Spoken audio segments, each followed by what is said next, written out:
sampah sembarangan.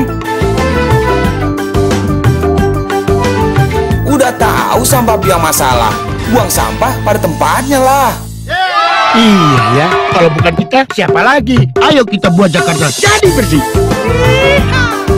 Pertemuan ini akan menjadi sarana akhir kata. Demikian sambutan saya sampaikan. Terima kasih dengan harapan semoga segala upaya kita untuk mewujudkan masyarakat Indonesia yang sehat sejahtera senantiasa diridhoi oleh Tuhan Yang Maha Esa.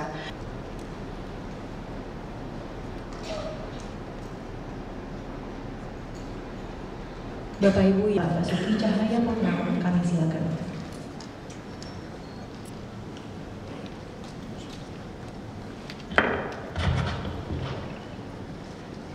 Yang saya hormati Bapak Dr. Khairul Nasution, Wakil Kemenkes.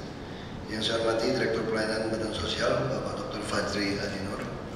Pertama-tama saya berterima kasih diundang hadir karena saya kalau dikatakan apa ya, saya itu sangat terobsesi bahwa seluruh rakyat Indonesia itu punya jaminan sosial. Itu yang membuat saya masuk ke politik. Itu yang membuat saya, hanya ada Ibu Hanum yang di Jakarta Timur. Saya waktu memulai ini tahun 2006 itu berantem hampir sama semua dokter dan perawat sebetulnya. Karena kita askeskin dan askes dulu sangat terbatas list obatnya, dan bahkan banyak apotek juga bermain. Saya harus memaksa ibu saya dengan nyatet obat, bayarnya setengah mati askes, kita nombokin.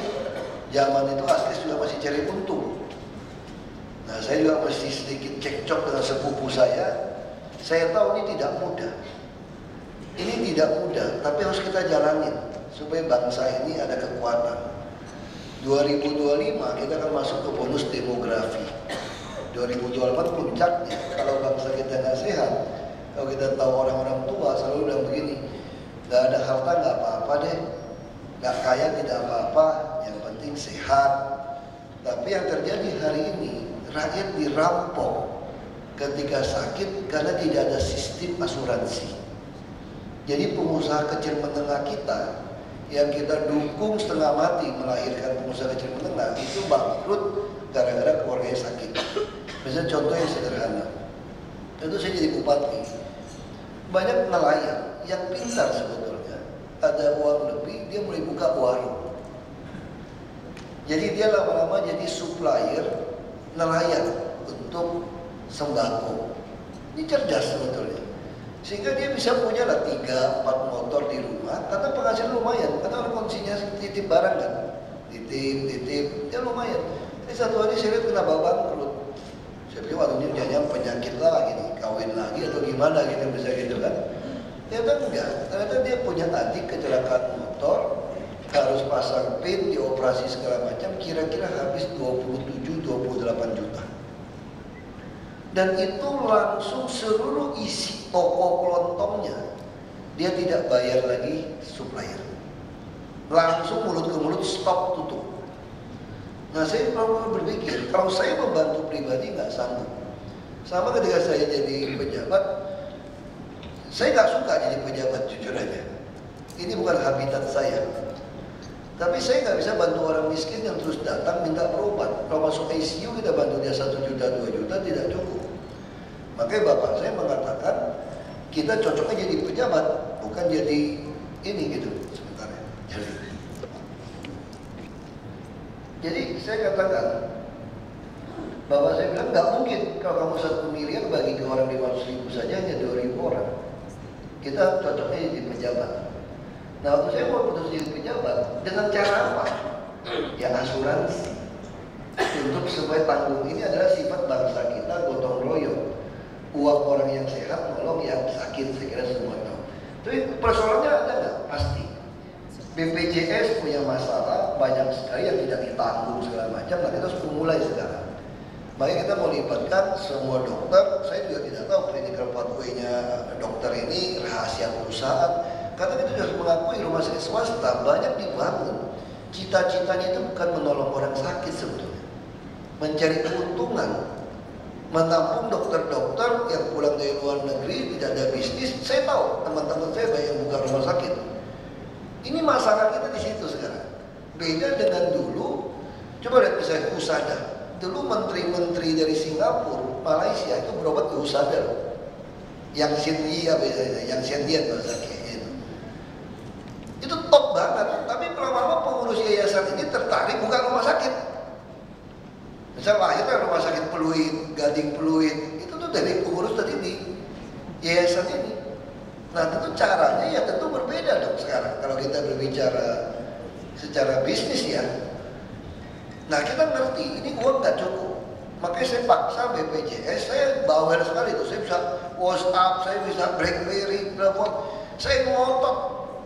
Nah saya sampai dilapor ke KPK, sampai di dinas saya Jamkesda itu memanipulasi surat perjanjian saya dengan PT Askes, BPJS atas dasar hukum kerjasama, atas perintah lisan Wagub, disposisi Wagub, itu semua diganti, kirim ke KPK.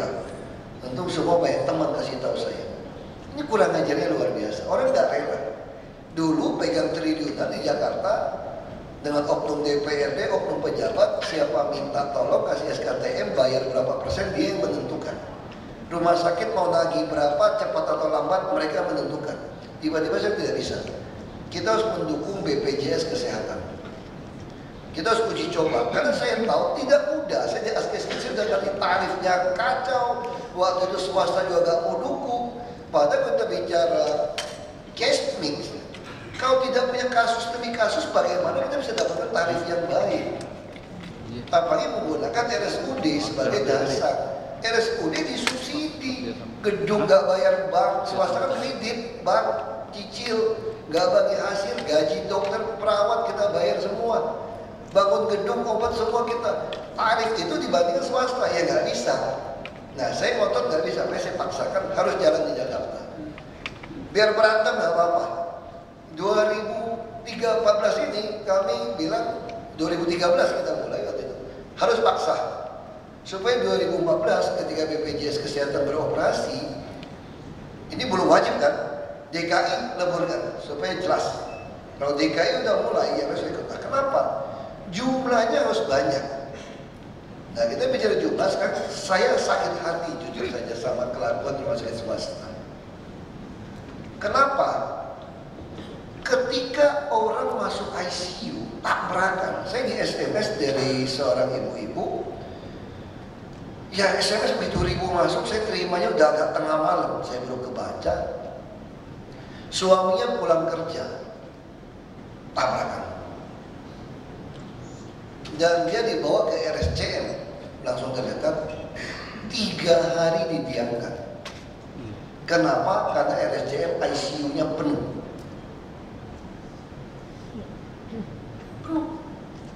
Lalu saya bilang RSUD mana? Cek semua penuh. Swasta kosong nggak? Kosong. Swasta nggak mau terima. BPJS murahan, rugi. Kalau udah terima orang ICU tuh sial tuh rumah sakit swasta. Tapi nggak bayar kan? Tapi kalau udah terminal tuh sial itu. Karena otak kita nih duit. Ini ngurangin keuntungan kita nih. Makanya saya malam itu begitu marah. Saya BBM Udin. Saya mungkin akan cabut izin-izin rumah sakit swasta yang kurang ajar seperti itu. Karena Anda melanggar undang-undang rumah sakit. Bukan soal BPJS, saya nggak mau bicara BPJS tuh. Anda melanggar undang-undang rumah sakit. Ini nyawa. Nyawa orang dianggap kayak ayam aja udah sekarang. Saya nggak terima, jujur aja. Bagi saya setiap nyawa berharga. Apalagi lagi tulang punggung. Makanya saya ngotot, walaupun tidak populer. Jakarta tengah kota saya mau hapus motor, nggak boleh masuk. Karena yang meninggal dari motor ini hampir 2-3 per hari. Seluruh Indonesia 1 tahun 45.000 meninggal karena motor. Dan lebih dari hampir setengahnya adalah anak-anak di bawah umur. Orang juga kerja terlalu penat. Makanya begitu masuk ke tengah kota, saya mau tahun depan saya mau beli 100, DKI mau beli 100 bus tingkat gratis. Muter aja, jadi orang terlalu capek ke Tangerang, Depok, Bekasi, parkir motor aja, kamu duduk di bus aja. Karena Anda terlalu, orang itu ada daya tahan, kan ada hitungannya ini. Gak bisa dipaksakan. Walaupun tidak populer, mau di demo nggak apa-apa. Aku udah kenyang di demo, mau dengerin dangdut apa, aku udah kayak ganti radio aja, gaji maki apa macam lain. Tapi ini demi supaya orang tidak kecelakaan. Nah, harian si korban ini besoknya baru dapat di RSUD Koja. Saya tidak tahu selamat atau tidak. Kalau kita tahu kalau tabrakan dibiarkan begitu biasa lewat. Ini mukjizat Tuhan saja buat dia tidak lewat. Ini buat saya sakit hati. Saya dulu harus minjam uang, bapak saya harus minjam uang ngutang. Kalau ada orang sakit di kampung, itu bapak saya tulis cek 1 juta, 2 juta, 10 juta. Itu dipotong 10-20%, bayarnya bulan depan untuk nolong orang sakit. Zaman Belanda dulu bapak saya selalu beli aspirin, aspirin kalau salah, yang buat untuk malaria macam-macam segala macam itu.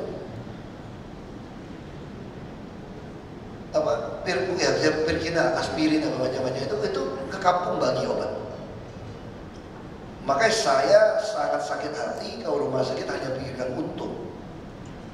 Kita kan tutup rumah sakit bapak ibu, jujur aja. Kalau ada kasus ICU terminal bapak ibu itu melanggar undang-undang, mau tuntut dimanapun saya berani lawan. Nah, soal tarif gimana? Makanya di situ saya bilang BPJS, Anda juga nggak boleh pelit-pelit. Ini bukan PT Askes, bos. Ini BPJS Kesehatan. Kalau nanti duitnya nggak cukup, preminya dan semua nggak cukup, ngajuin ke DPR, APBN. Jangan gara-gara itu orang ditekan-tekan gitu loh. Nah, ini masih ada keseimbangan, kita mesti berani. Harus terus ada obat yang nggak ditanggung, karena penyakit kan macam-macam. Ya duduklah bareng-bareng, ada asosiasi rumah sakit, masuk akal nggak? Saya yakin kok kalau ada 80 rumah sakit, nggak 80-nya mau cari untung. Dan nurani dokter semua masih baik. Saya selalu bicara sama lulusan baru, tolong ya semangat Anda kalau udah kerja 20 tahun, tetap semangat baru lulus tahun pertama. Diulang 20 kali. Jadi masih sama kayak baru lulus. Tapi kalau pengalaman dokternya jangan. Kalau tahun pertama ulang 20 kali cilaka. Itu dokter goblok tuh 20 tahun masih sama gitu. Itu gak bisa. Tapi kalau hatinya, empatinya harus seperti itu. Lalu kami lakukan apa? Saya bilang, kalau bapak ibu terus ngotot seperti ini, kami akan sapu bersih bisnis bapak ibu. Jujur saja, kita akan bangun rumah sakit lebih banyak. Dengan kami kerjasama BPJS, selesai rumah sakit swasta. Saya berani jamin seperti kasus sekolah swasta, Anda nggak bisa bisnis lagi nanti. Kita makan habis bisnis Anda. Dan DKI punya uang besar. Kami masuk DKI kira-kira 41 triliun, sekarang hampir 80 triliun. Target kami kira-kira mungkin 2017 bisa 120 triliun. Itu triliun ini. Bapak Ibu nggak ada apa-apanya banding kita. Dan saya hemat uang. Tahun depan honorarium PNS semua, bukan gaji nih, yang ngerti semua dibuat proyek-proyek itu 2, triliun saya coret. Coret itu aja dapat 2, triliun saya. Gampang saya cari uang. Nyoret-nyoret aja kok. Ya kan, rumah dinas gubernur baru saya periksa. Buat taman 600 juta nenek lu, gue bilang. Mau taman apa 600 juta? Mau tanamin emas. Genset sampai 400 juta. Beli baru, silakan beli. Itu nggak masuk akal. Jadi kami berharap swasta sama kami itu kita bisa saling kerjasama. Silakan beli. Jadi kami ingin, ya kalau saya juga tadi bakalan, karena macet salah kami. Saya baru minta tidak ada lagi pengawalan motor sama sekali. Saya lagi mau dorong pada Pak Presiden supaya menteri-menteri juga enggak. Kalau semua pejabat dikawal udah gitu macet, minta stop-stop orang, terus petugas kita lama-lama jadi kurang ajar. Kita lewat kan? Saya perhatikan kan? Kita lewat nih. Wah, dikawal tahan-tahan orang. Udah lewat, udah sesak semua, berantakan. Ditinggal aja orang ajar. Kita pergi mah nggak ada petugas lagi. Saya nggak bisa lagi sekarang. Jadi petugas harus ada di pos masing-masing. Saya mau cek radio, nggak usah kawal saya. Mau macet resiko saya. Anda tahu saya mau lewat situ ya, Anda harus bikin nggak macet dong. Jangan simpul-simpulnya macet kan, dibiarin kan. Jadi sekarang ketahuan. Nah, saya juga pakai waze.com, west.com. Saya ke sini pakai jalan tikus ini, jujur aja nih. Nah, saya begitu waze begitu buka, macet di Kuningan, udah lewat belakang aja, muter-muter di belakang. Jadi ajudan semua harus buka. invest 5 menit supaya Anda lebih selamat jalan. Buka waze.com. Nah, kita lagi kerja sama dengan dia. Nah, lalu di mana motor-motor kami mau diapain? Tadi pagi istri saya nyeletuk ini, kasian dong itu yang bawa motor gede-gede bagus-bagus. Turun gengsi. Kenapa mau turun gengsi? Saya suruh mereka kawal pemadam kebakaran sekarang. Yang kawal saya, yang penting sama ambulan. Nah, sehingga Bapak Ibu mesti daftarkan ke ambulan kita satu. Nanti Bu, saya lagi suruh dia siapkan instruksinya. Nanti motor-motor besar itu harus kawal ambulan supaya orang ketolong tidak mati di jalan. Jadi kalau saya masih sehat, gak butuh dikawal cepat-cepat. Paling sampai datang minta maaf telat. Kalau Bapak Ibu datang telat, minta maaf, gak perlu. Yang salah kami, masih macet, kami yang salah. Jadi bukan salah Bapak Ibu kalau telat. Jadi ini yang mau kita bikin. Nah, kalau sistem seperti ini jalan, saya harap Jakarta lebih baik. Karena balik lagi posisi kita. Lo kalau swasta mau bangun rumah sakit, naikin KMW setinggi mungkin. Karena Jakarta kan tanah mahal sekarang. Kalau tanahnya mahal, makin tinggi, makin murah per meternya kan.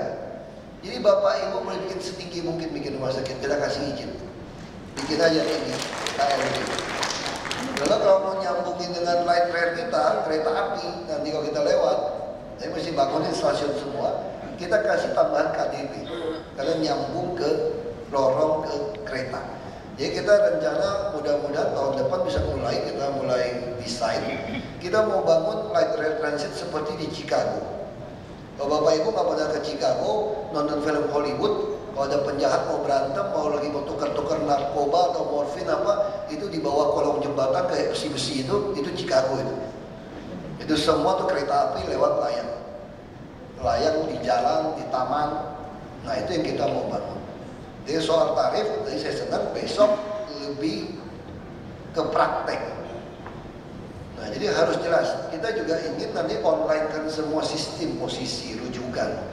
Sistem rujukan mesti sama. Kita nih swasta atau pemerintah sama kan rumah sakit. Kita tujuan kita nolong nyawa orang kan, bukan cari duit. Duit itu ekses. Karena nolong orang dapat duit gitu. Tapi jangan otaknya duit melulu, didagangin rumah sakit kami tutup. Kalau ada rumah sakit swasta, otaknya cuma pikir untung aja. Tapi kalau buntung juga jangan gitu. Kalau buntung dulu ya siapa yang mau dagang. Dokter juga mau makan, ditawarin mobil bagus-bagus loh ya, apartemen. Dokter suka dikasih itu tuh. Dan teman saya kemarin bilang, dokter itu paling disiplin bayar iuran. Ada perhimpunan KB, kok duitnya banyak? Disiplin iuran. Dokter paling disiplin kalau ada organisasi keluar iuran. Tapi dokter tuh pelit katanya. Kalau tidak pelit ya, dia tahu kerjanya susah, capek. Saya ini mau dokter gagal gitu. Saya jadi ngerti gitu. 1 minggu aja kuliah di kedokteran gagal saya. Bapak saya saking pengen nolong orang miskin, maksa saya kuliah di kedokteran. Ngurusin masuk UI, gagal. UI susah. Akhirnya masuk UKI. Pokoknya kira-kira ada I lah, ada UKI, ada K. Seminggu tapi saya kabur. Jadi bapak saya pengen orang di kampung itu tidak meninggal karena ada dokter. Dulu orang PTT tidak mau ke Belitung, jelek. Karena nggak mau pergi. Akhirnya adik saya agak sedikit bandel ini. Bapak saya musuhin terus, akhirnya adik saya pintar nomor 2. Saya di bupati, dia bilang gini, Pak, kalau abang lari dari dokter, saya masuk dokter katanya. Wah, langsung bapak saya baik sama dia. Ini memenuhi. Dia jadi dokter dia. Saya jadi bupati juga sekarang. Dia juga dokter. Tapi ini yang saya harapkan rumah sakit kita kasihkan yang baik, tapi BPJS juga harus janji, Pak. Tarif juga, Kemenkes juga, saya udah ngomong juga waktu itu dengan Ibu Boy waktu itu, Nafsian Boy waktu itu. Kita tidak ingin lagi ada kelas-kelas rumah sakit. Masa swasta begitu baik hanya gara-gara ranjangnya lebih dikit dikategorikan C. Nah sekarang udah diperbaiki, nggak ada lagi sistem itu. Dan malahan BPJS sudah mulai mengatur kalau bapak yang jago di jantung, jago di apa, dia bisa kenakan tarif khusus di tempat bapak ibu. Jadi ini hasil 1 tahun berantem. Makanya kalau bapak ibu yang dokter, yang punya rumah sakit, yang punya saham, yang disumpah loh, saya nggak pernah disumpah loh untuk nolong orang sakit, itu nggak ada sumpah saya. Sumpah saya cuma sumpah tidak boleh terima apapun yang dapat saya duga ada hubungan tidak hubungan langsung dengan jabatan saya. Itu gratifikasi. Jadi kalau mau kasih duit apapun saya nggak boleh terima, itu sumpah saya. Tapi Bapak Ibu sumpah kan nolong nyawa orang nih. Masa Bapak Ibu yang disumpah seperti itu tidak mau berjuang? Saya hampir sepanjang jadi pejabat ini berantem untuk membuat BPJS ini mau diterima oleh rumah sakit swasta. Sehingga dari ke depan seluruh orang Jakarta itu bisa milih, teman. Kalau sekarang masih rayonisasi, nanti akan keluar seperti di Amerika. Rumah sakit ini bayarannya nggak sesuai sama pelayanannya. Nah, saya lagi kita bikin rumah sakit baru, kita mau namakan rumah sakit Betawi ya. Orang Betawi terkenal ramah. Saya mau ada rumah sakit yang ramah. Saya nggak mau lagi kalau di kelas 3 itu susternya itu juteknya minta ampun gitu. Dokternya juga jarang datang lagi. Tapi kalau VIP datang melulu. Wah, ibu saya, bapak saya itu nggak ngerti baik ya dokter datang dulu. Bayar Pak, tiap kali datang Pak.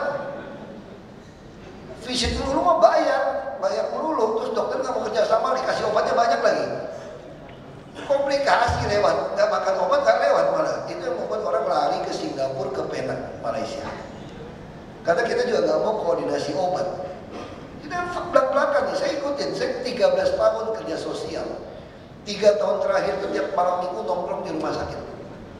Sebelum saya masuk ke politik, hampir tiap malam minggu saya lewatin di rumah sakit, nungguin orang kelas 3 yang ada duit nggak ada duit. Saya jalanin minggu, saya nongkrong di kereta api, yang kena kusta, kena apa yang nggak bisa berobat, nggak mampu ke puskesmas. Saya jalanin 13 tahun di yayasan kayak seperti ini. Makanya saya tahu persis di Jakarta kondisi dokter seperti apa.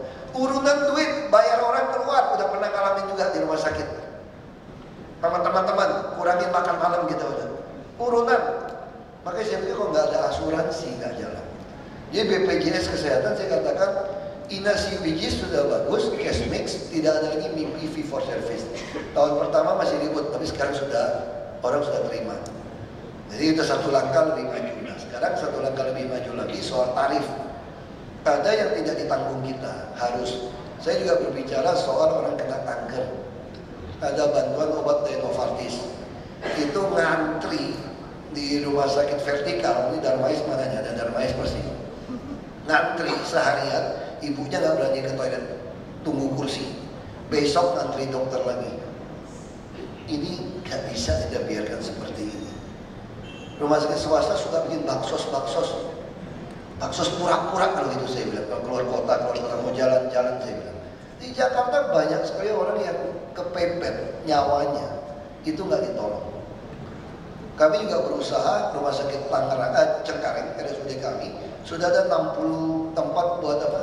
Cuci darah ya. 60. Tarakan sudah oke, udah A, jantung. Cengkareng juga bisa bikin jantung. Rumah sakit kami tambah lama tambah baik. Dan kami mulai membajak dokter-dokter hebat Bapak Ibu. Jujur aja nih, tahun depan PNS terendah di DKI bisa bawa pulang 12 juta asal dia kerjanya benar. 2016 saya targetkan di atas 20 juta. Semua yang terbaik di swasta saya bisa bajak semua. Kaya, kenapa takut? Pelayanan kita tapi betul-betul kita pelayan satu pintu. Jadi kalau Bapak Ibu ada kesulitan izin rumah sakit, dikerjain macam-macam, lapor kepada kami. Bisa datang ke saya ruangan saya nggak dijaga. Semua orang bisa nyelonong tungguin dari depan sampai atas. Semua bisa kasih, kalau mau bisa SMS, di website saya bisa. Nah, saya harapkan Bapak Ibu punya klinik pribadi di perumahan, dikerjain melulu, ATM melulu. Masukkan surat kepada saya, rubah peruntukan jadi suka kesehatan, biar bisa dapat izin lebih baik. Gak usah main petak-umpet lagi di sini. Jadi yang lain rumah, mau bikin klinik, mau bikin apa, ajukan saja, kita ubah peruntukannya supaya Bapak Ibu nggak dipres. Jadi Jakarta betul-betul kita melayani Bapak Ibu, tapi tolong Bapak Ibu kalau ada masalah duduk bareng ini, supaya tidak dengar lagi di Jakarta ada orang 3 hari kecelakaan di ICU didiemin. IGD ya. Seperti di Belitung. Kenapa banyak orang meninggal dulu? Kalau meninggal tabrak tengah malam, nggak bisa berangkat ke Jakarta, nggak ada dokter. Adik saya meninggal kecelakaan motor. Waktu kita terima dia tabrakan siang hari, nggak ada pesawat. Sore mau atur-atur pesawat, mau kirim pesawat charter pun nggak ada lampu bandaranya, nggak bisa turun. Malam meninggal adik saya. Di Jakarta harusnya tidak boleh ada kejadian orang meninggal kecelakaan didiemin, nggak dilatih. Harusnya semua rumah sakit swasta harus terima setelah kita betul-betul penuh ya Bu ya. Kalau betul-betul penuh harus dikirim. Nah kalau Bapak Ibu masih merasa nggak ikhlas keluar duit tolong orang itu karena dia nggak mampu bayar karena BPJS, tagih ke saya saja sudah, asal betul-betul BPJS kosong penuh, saya bayar rumah sakit Bapak Ibu, tapi saya tandain rumah sakit Bapak Ibu juga. Kita perlu kasar juga gitu. Kita sama-sama preman kayak kemarin pemadam kebakaran saya salah, begitu tabrakan antar pemadam. Karena ada kebakaran di Muara Baru, pecah tengkorak otaknya. Dia berpikir terdekat kalau Detol ke rumah sakit Pluit yang tidak ada kerjasama BPJS. Dia tidak berpikir ke Atma Jaya. Lalu saya hitung-hitung, dia juga panik kan, dia suruh store 25 juta. Begitu proses mesti bayar 100 juta lebih. Ini gimana ini? Saya bayar pakai uang saya. Saya bayar. Makanya saya bilang sama pegawai-pegawai kita, lain kali cari, kalau lu nggak punya duit, cari rumah sakit yang kerjasama bos. Jangan cari rumah sakit yang nggak kerjasama nih, mesti bayar. Maksud saya itu hal-hal seperti itu, kalau kita semua punya BPJS, ini akan makin baik. Saya betul-betul ngomong ini, saya betul-betul marah dan emosi ketika ada orang sakit itu dibiarin. Berarti nurani Bapak Ibu jadi dokter itu betul-betul seperti pengalaman Bapak Ibu sudah 30 tahun jadi dokter. Jadi semangat lulusan pertama tadi sudah hilang. Nah saya sengaja ngomong ini, besok Bapak bicara teknis. Saya juga maksa terus kok, BPJS saya tekan terus, obatnya mana, itu kan duduk bersama, ini cashmate. Nah terus besok saya senang Perni akan melatih bagaimana melakukan penghematan. Besok rumah sakit Perni. Nah saya juga sering kontak rumah sakit Perni, persahabatan, saya juga kontak. Jadi ini tolong dipelajari dengan baik. Jadi sistem cashmate kan Bapak udah tahu. Kalau yang harganya masih boros, diajarin supaya turun. Nah yang harganya memang terlalu bawah, kita dorong naik.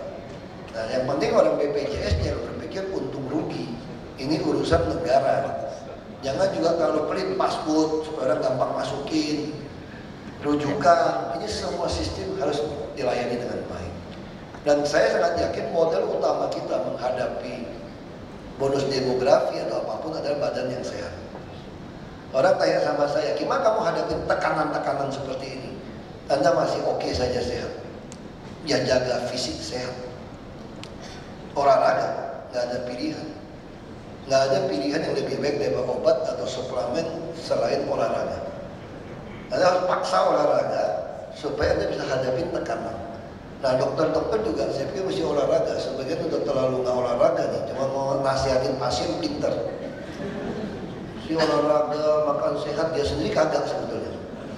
Nah ini juga mesti ya kita yakin Jakarta harusnya jadi model. Sekali lagi Bapak Ibu, kita terima kasih. Mohon maaf kalau terlalu kasar. Saya hanya menyampaikan apa yang ada dalam pikiran hati saya. Ini nurani saya, pikiran saya, mulut saya sama. Makanya saya mau ngomong, mau debat sama saya 1 juta orang pun saya ladenin. Selama pikiran, mulut, dan hati nurani saya sama. Saya tetap konsisten untuk lakukan ini. Soal bangun gedung, silakan Bapak Ibu bangun. Kita akan permudah. Kalau ada yang minta-minta, jangan diladenin. Jangan Bapak Ibu udah nyogok-nyogok, udah di presnya udah terlalu mahal, udah mentok, baru lapor ke saya. Dan orang saya udah sengaja. Nah, lu nggak tahu kan? Mau cari-cari kesalahannya gitu. Kalau yang pintar waktu mau bangun rumah sakit udah minta audiensi sama saya. Saya panggil P2B, panggil tata ruang, itu tolong beresin ya, jangan macam-macam ya. Punya saham nih, ya, kayak gitu. Punya saham rumah sakit, bukan minta sahamnya. Maksud saya punya saham, saya ingin Bapak Ibu berbanyak kelas 3 menerima pemegang BPJS Kesehatan, sekarang namanya Kartu Indonesia Sehat. Ya, ini bahasa politik, Kartu Indonesia Sehat. Kan kartu Jakarta Sehat. Lalu kita lebur BPJS Kesehatan, karena beliau mau kampanye, terusin dong kartu Jakarta Sehat jadi kartu Indonesia Sehat kan. Nanti juga kita udah beres leburin semua kok, namanya BPJS Kesehatan. Jadi Bapak Ibu gak usah pusingin bahasa-bahasa politik, apalagi ribut-ribut DPR. Yang penting bantu, jangan sampai ada orang nggak dapat IGD apa udah ICU udah parah, Bapak Ibu tolak. Tolonglah, ini nyawa orang, ini kepala rumah tangga yang bertanggung jawab. Satpam kemarin yang saya malam-malam saya ingat jam berapapun dapat, udah lupa aku langsung kirim Satpam. Istri, anak cuma umur berapa? Nah ini nggak bisa kita biarkan lagi. Ya sekali lagi terima kasih dengan mengucap syukur kepada Tuhan Yang Maha Esa. Maka pertemuan koordinasi rumah sakit swasta se-DKI Jakarta dalam rangka pelayanan BPJS Kesehatan di era Jaminan Kesehatan Nasional ini saya resmi saya buka.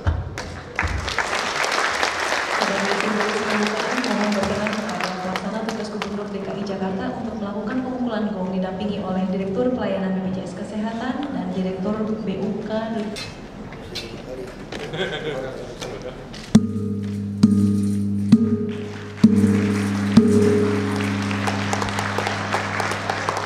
Bapak Ibu, selanjutnya adalah sesi foto bersama. Mohon berkenan untuk ikut berfoto bersama.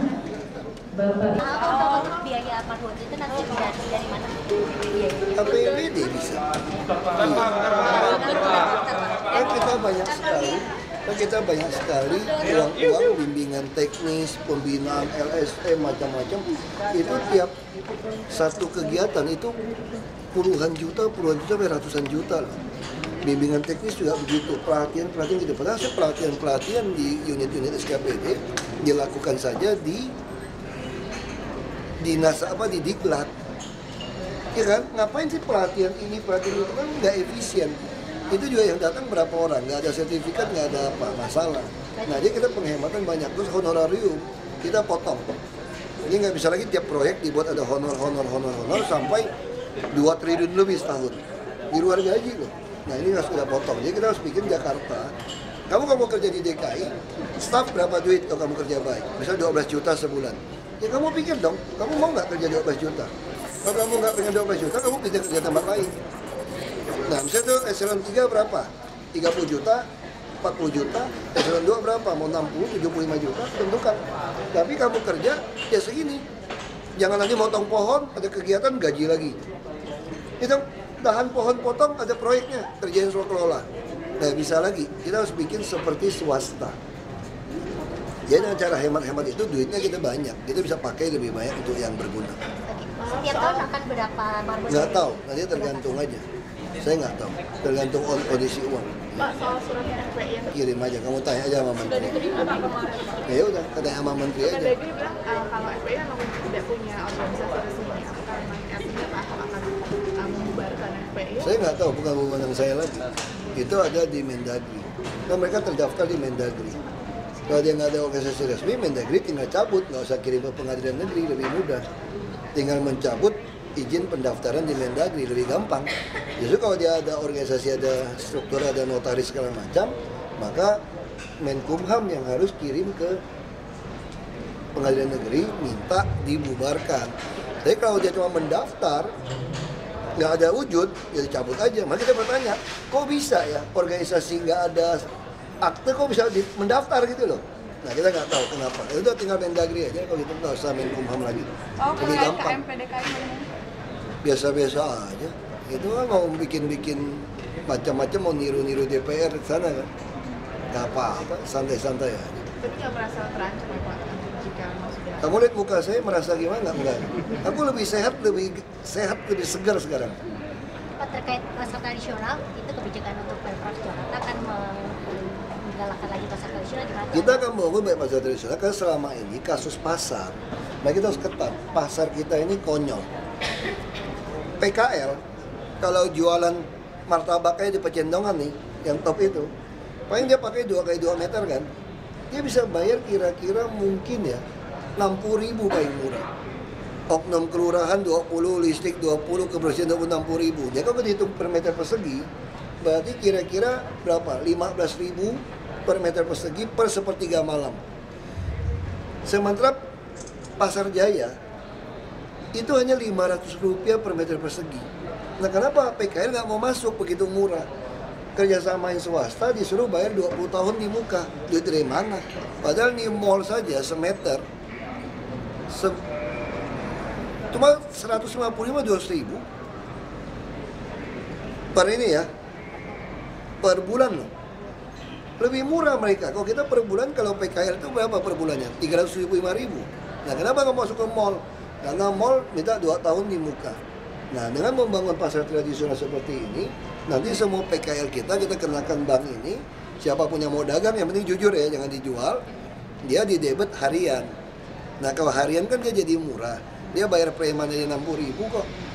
Bayar kita masuk ke dalam mall 20 ribu masih lebih murah. Kalau terkait pembatasan motor, Untuk kebijakan sendiri Pemprov Kebijakan kita bikin, makanya kita paksa pakai Bank DKI. Supaya kalau dia menjual kiosnya, mengganti ini bukan melanggar PKL. Tapi dia menipu, memalsukan kartu ATM Bank DKI. Itu tuntutan 12 tahun penjara. Kalau cuma tipiring, paling didenda 50 ribu. Tapi kalau memalsukan ATM bank, 12 tahun penjara kamu. Nah, kita mau gunakan ini untuk menekan mereka. nanti ada pertemuan dengan Dubes Singapura, kira-kira akan ada pembahasan apa nih? Kita mau minta Dubes Singapura bantu kita gimana cara memanage semua rumah susun, termasuk pelatihan orangnya. Singapura itu terkenal, dia bisa manage rumah susun dengan baik.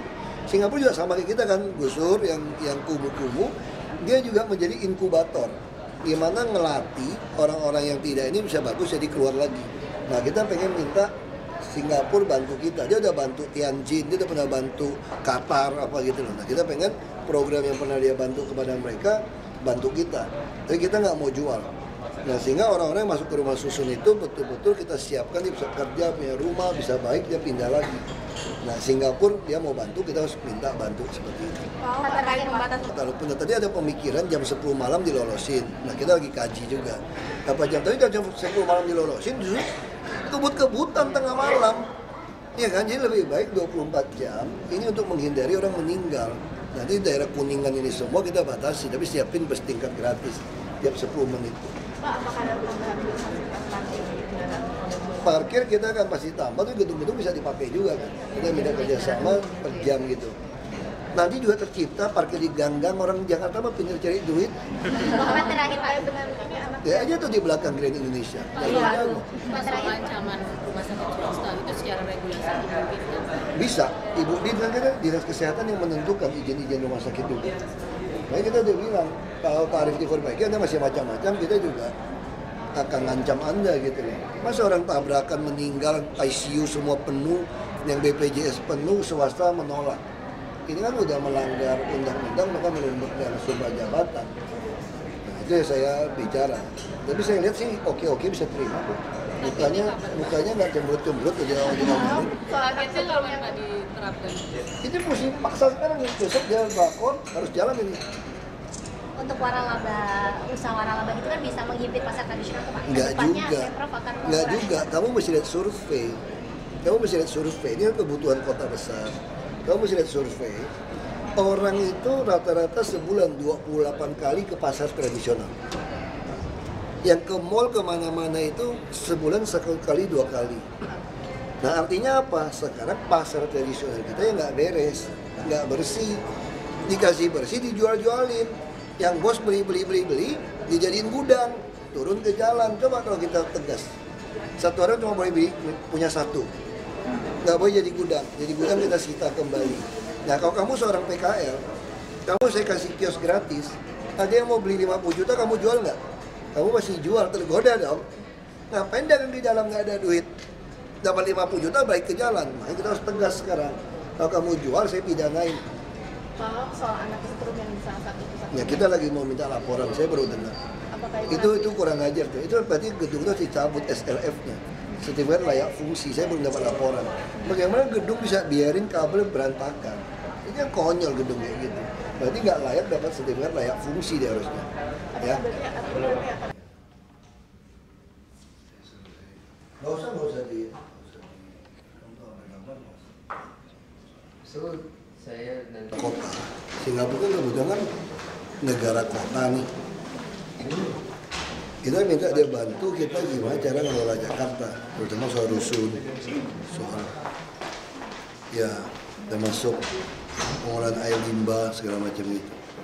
Rusunnya kayak apa ya? Termasuk reklamasi, Singapura kan jago reklamasi, cuma dia nggak punya wilayah lagi kan. Kita tawarin di kita bisa kerjasama gitu. Bantuannya seperti apa ini? Bantuan teknis nggak bayar pokoknya gitu kan. Udah ada yang konkret belum? Iya. MRT kan mereka bantu, nanti lain itu juga mereka bantu. Kalau yang khusus perumahan itu? Perumahan dia udah konkret bantu, kita udah kirim orang berapa kali cara memangnya sini. Cuma kan masalah orangnya yang nggak jujur kan. Ini berarti bakal ada proyek lagi dalam waktu dekat Pak? Dia akan kirim delegasi bisnisnya mungkin November, terus dia akan bantu kita, timnya akan datang lihat apa yang bisa dibantu untuk kita gitu. Soal yang BPJS tadi Pak, rumah sakit negeri sekarang kan maksudnya permasalahan dengan penggunaan pelayan BPJS ini kan masih kadang suka ada masalah gitu.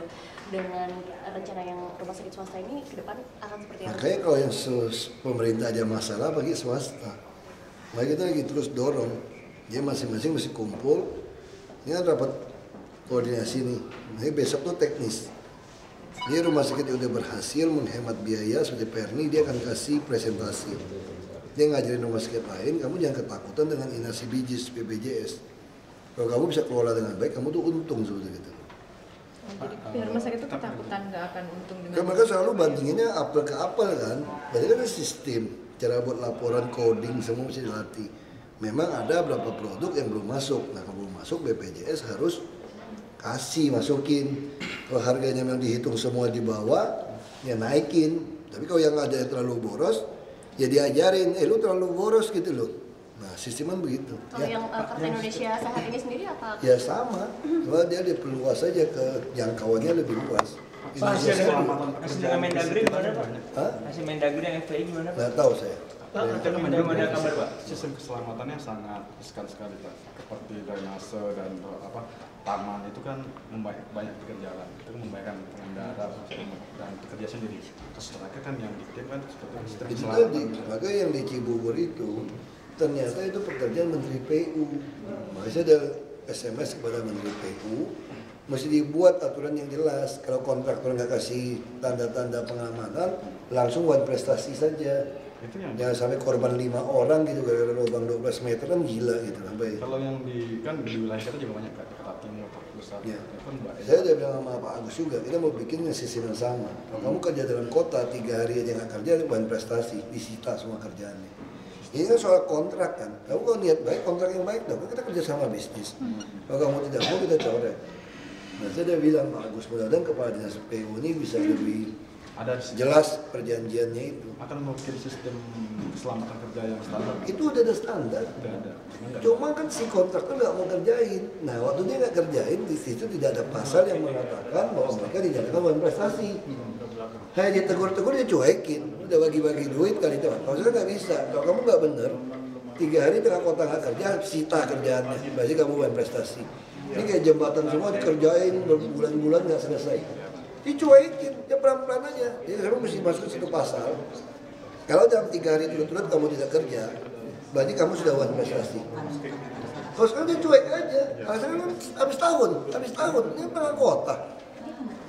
Terus kalau kerjaan pelapisan mesti 7 jam harus kering. Jadi di situ harus dicantumkan. Nah, PU dulu nggak mau. Saya udah minta dari tahun lalu. Penetapan UMP gimana Pak? Ini kan rencananya UMP, kita tunggu aja hasil mereka ketemu. Udah ada formulanya, KHL udah setuju.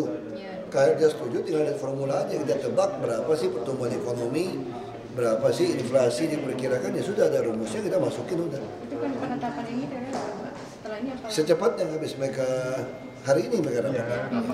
Nanti laporan ke saya, nanti saya akan putuskan. Sudah sesuai formula, mereka setuju nggak setuju kita putusin. Saya kira nggak bakal lebih dari 2,7 ya kalau pakai formula yang lama ya rumusnya. Kan yang penting KHL saya bilang, KHL formula. Baru itu sudah putuskan 2,7 sekian gitu. Biarin aja, kita nggak mau pengaruhi mereka lebih tinggi dari mereka, kita bisa lebih rendah dari mereka, nggak masalah. Pak, masalah motor nggak bisa lewat HI Pak? Ya itu lewat belakang nanti, dia harus naik bus tingkat gratis yang kita siapkan. Supaya orang nggak terlalu penat, supaya nggak terjadi kecelakaan. Motornya itu ditaruh di Dia parkir di gedung-gedung di belakang. Boleh Pak? Boleh. Jadi kita akan atur semua. Semua gedung atau semua gedung boleh. Dikenain tarif nggak Pak parkir motor yang dikenain tarif nggak motor yang diparkir itu? Tarif dong pasti. Tarif ya. Cuma tarifnya kan satu tarif, nggak sampai berjam-jam. Ada kemungkinan nggak di waktu-waktu tertentu berlakunya? Enggak, kita maunya 24 jam full. Malam-malam juga kebut-kebutan. Pak Ahok, kalau sampai Mendagri menolak pembubaran FPI, seperti apa Pak?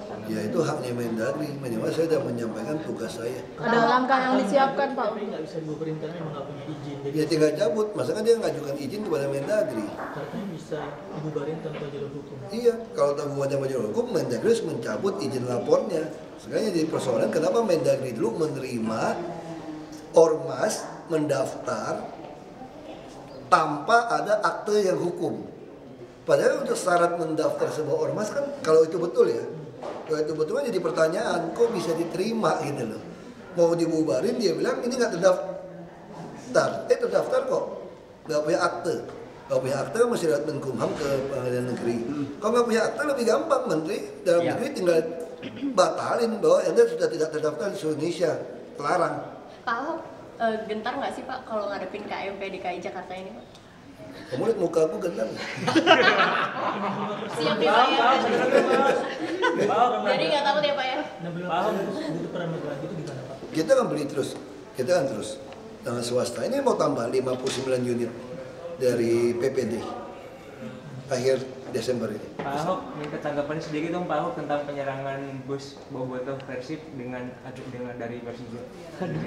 Sedikit aja Pak Ahok, tanggapannya Pak Ahok. Saya sih berpikir harusnya Persija pertama merasa bersyukur ternyata musuh bebuyutannya menang. Ini harusnya mendorong Anda memperbaiki prestasi, bukan nimpuk orang gitu loh. Ya kamu mesti senang dong musuh Anda, kalau musuh Anda menang, Anda harus senang. Senang kenapa? Biar pengurusmu itu rajin latihannya gitu. Pak, soal itu Pak,